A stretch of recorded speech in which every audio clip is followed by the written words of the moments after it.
வந்து நம்ம கண்ட்ரோலில் வச்சுக்கிற மாதிரி ஒரு இது.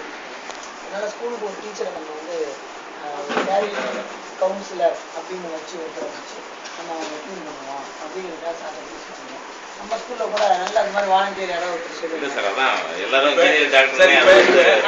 வெளியில் அதுக்கு பின்னால கூட இப்போ 3 பேர் ப்ளஸ் 2 பின்னால் போயிட்டான்னு வச்சுக்கோங்க. நீங்கள் வந்து உங்கள் ஸ்கூலில் இந்த 3 பேர் இப்போ என்னவா இருக்காங்கன்னு கேட்டாக்கா அட்லீஸ்ட் ஒரு 70-80 பேராவது ஒரு 4 வருஷம் கழிச்சு இந்த மாதிரி இருக்காங்கன்னு சொல்றதுக்கும் ஒரு வெயிட்டேஜ் ஸ்கூலில். அப்படி இருந்தாக்கா இவன் வந்து இப்படி தொலைஞ்சு போயிட்டான், இவன் வந்து இப்படி இருக்கான், இவன் வந்து அடையாளம் இருக்கு, இவன் வந்து தொழில் பண்றான் அப்படின்னு தெரிஞ்சாக்கா அதனுடைய ஃபீட்பேக் தான் திருப்பி வந்து நம்ம அந்த சர்க்கிள் வந்து கம்ப்ளீட் ஆகும். இப்போ now it is not evaluated, நம்மளோட ஓன் இதே தெரியல.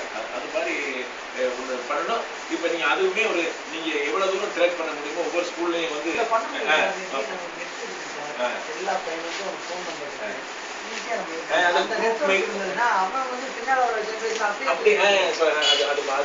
நாங்கள் இந்த கோச்சிங் எடுத்து சார் ஒரு ஸ்கூலில் தமிழ் டீச்சர் வந்து பார்த்தாரு. வெற்றிக்கிறவர் அவங்க பார்த்து அவர் ஸ்கூலில் ஆரம்பிச்சு இவங்க சார் அந்த டீமில் வந்து எஸ்கே ஸ்கூலில் ஆரம்பிச்சு ஒரு அதுலேருந்து ஒரு 9 வீடியோ போனாங்க. ஒரு 9 வீடியோ 10 வீடியோ செலக்ட் ஆகுது. அதுலேருந்து அவங்களே மோட்டிவேட் ஆகி இப்போ அந்த எஸ்கே ஸ்கூலில் அது ஒரு பெரிய இதாக. இப்போ ப்ளஸ் டூ முடிஞ்சு நிறைய பேருக்கு வந்து மேற்கொண்டு படிக்க முடியாதுன்னா சார் வந்து ஒரு வேலை பார்த்துருந்தா கூட இந்த மாதிரி படிச்சு ஒரு கவர்மெண்ட் வேலைக்கு போகலாம், குரூப் 4 போகலாம். நிறைய பேர் அந்த இங்கெல்லாம் பூரா அந்த என்ன பட்டாசுக்கு வந்து அந்த திரிக்கிறது. இப்போ எத்தனை பேர் ஃபேமிலியிலேருந்து நீங்கள் வந்து நீங்கள் எல்லாத்தையும் சேருங்க. மொத்தமாக எவ்வளோ பேர் இருப்பாங்க, அங்கங்கே எப்படி வந்து லீட் பண்ண முடியும்னு பண்ணாங்க. அப்படி வந்து ஒரு இது வந்து we can all work together. ஒரு காமன் வாட்டரை தாளத்திக்காத தண்ணீரை படிப்பு இருந்துச்சுனாக்கா அப்போ வந்து படிச்ச ஏன் படிச்சோன்னு வந்துடக்கூடாது.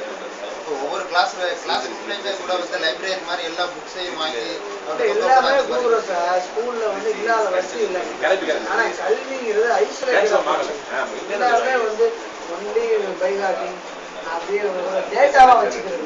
இப்போ கிளாஸ் ரூம் லெவல்லையே லைப்ரரி மாதிரி புக்ஸ் எல்லாம் வாங்கி இது பண்றாங்க சார். ஆனா அதை எந்த அளவுக்கு யூட்டிலைஸ் பண்ண படிக்கிறாங்களா? என்ன காரணம்னா கவர்மெண்ட்டும் நல்லா பண்ணணும்னு நிறைய ஸ்கீம்ஸ் புதுசாக கொண்டு வராங்க. சிசின்னு இப்போ வந்துருச்சு. எவாலுவேஷன் வந்து காம்ப்ரிஹென்சிவாக இருக்கணும், கண்டினியூஸாக இருக்கணும். இந்த மாதிரி புதிய புதிய விஷயங்கள் லோட் ஆகும்போது என்ன ஆகுதுன்னா ஒரு பேஸில் வந்து ஒரு பெரிய ஆட்டம் வருது. பேஸே வந்து கல்வியை வந்து பையன் விரும்பி ஏற்றுக்கணுங்கிறத. ஆனால் இன்னைக்கு எல்லாமே